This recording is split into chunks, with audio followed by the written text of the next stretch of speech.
Hello, everybody. Did you know that scientists can observe and measure the incredibly fast movement of electrons inside atoms using attosecond pulses of light? An attosecond is so short that in the time it takes to blink, billions of them have already passed. A very warm welcome to Professor Anne Lullier, a 2023 Nobel laureate in physics, whose groundbreaking work made these discoveries possible. It's an honor to have you with us today, dear Anne. Thank you so much. No.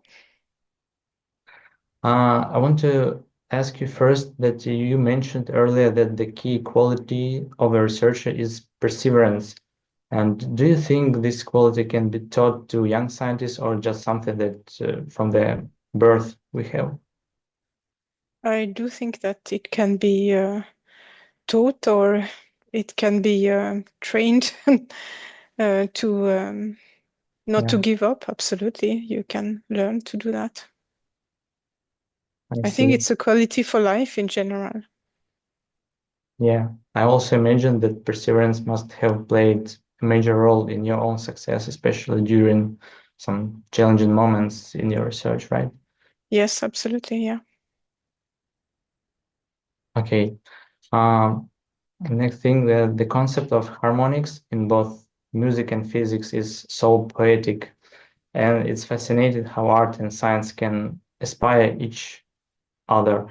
And earlier you talked about your son creating a piece of music related to harmonics of light, right? And Yeah.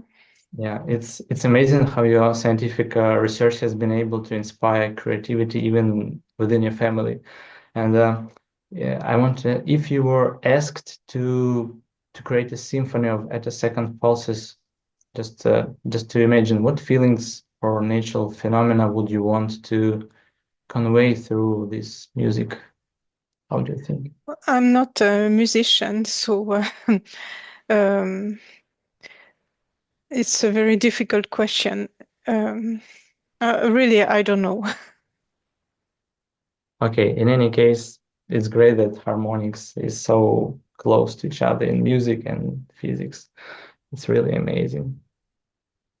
Also, it's amazing, I think, how serendipity can play a role in scientific breakthroughs. And sometimes the most remarkable discoveries happen, which will happen when we least expect them. Um, and what was it like to feel the moment when you initially tried to observe the fluorescence of excited atoms? But the unexpected discovery of harmonics led to be like a revolution in your field of research. So, what is your question? What was it like to feel the moment when you was researching one thing and it was an unexpected discovery? Of course, it was very exciting to see something you did not expect. It was very exciting, but I had no idea that this would lead to so much, and eventually to Nobel Prize, of course. But it was simply very interesting to see these high order harmonics. Very unexpected to have so many and making some kind of plateau behavior. Yeah, that's great. Thank you. And what most inspires you to continue research in times of scientific doubt and probably failure. Do you have any rituals or let's say habits to keep you internally motivated?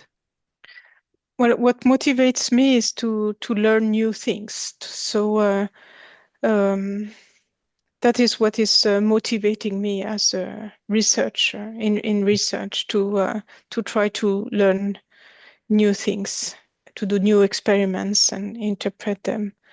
So there are Mhm. always things you can do. So even when things don't work, there is always things you can do.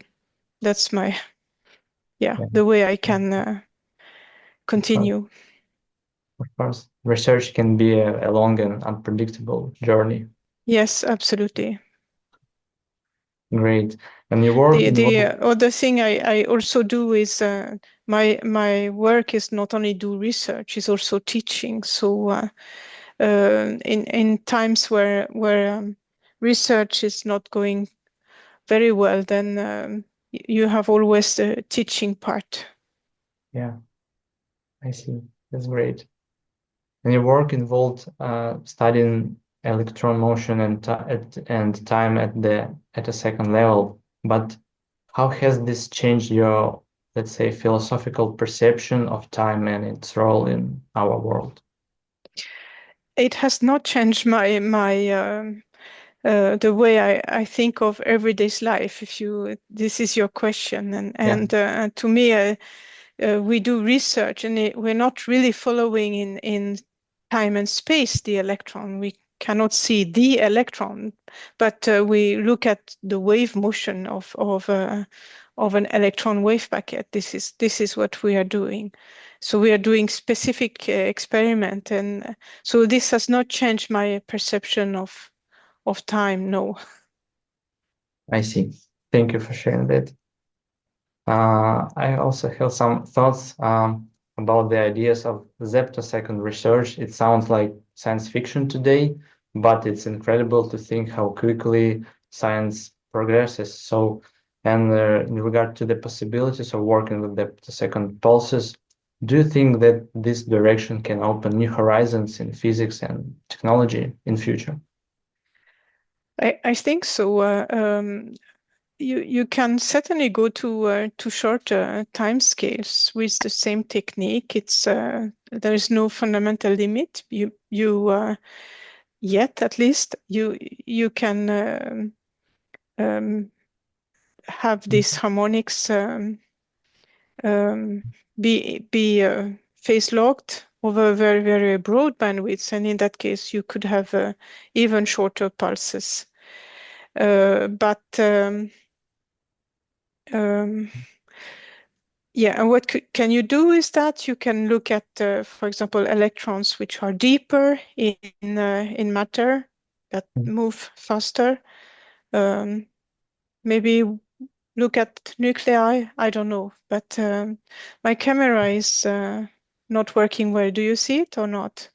Yes, I see some like blinks. I just We will we will I cut this part if necessary. So yeah, let's now it's gone. Yeah. now it's stable. Yeah, okay, thank you. Good. Yeah, that's really amazing, I guess. Just a few words about your colleague Pierre Agostini. In our conversation with him, he mentioned your cooperation in the early years. And how do you think sharing the ideas with other researchers contributes to innovation in science? I think it's fundamental to science is to collaborate and share ideas with other people. It's kind of the the key to progress in science. That's my opinion.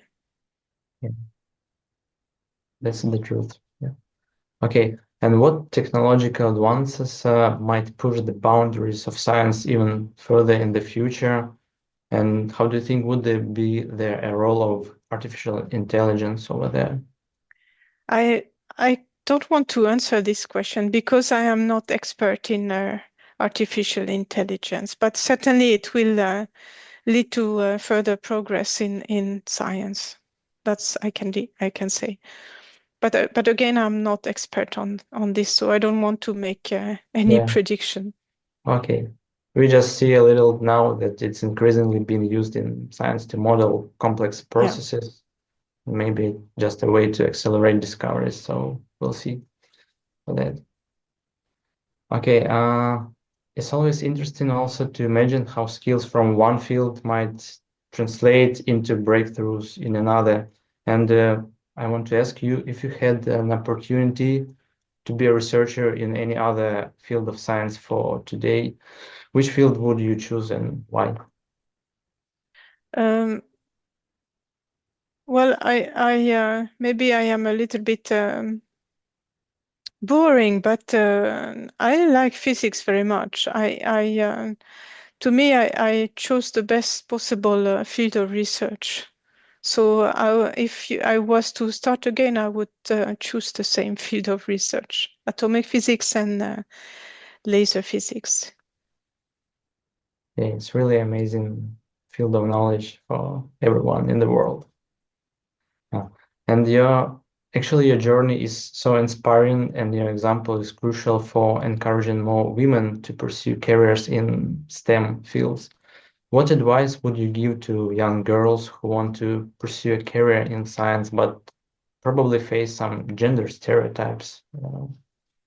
Yeah, I would give the advice that if they like mathematics, physics, experiment theory, they should really go into this direction and not feel discouraged because maybe there are not so many women or because of someone say, oh, you are not good enough or something like that. They should really try because it's absolutely a great career. It's a great job.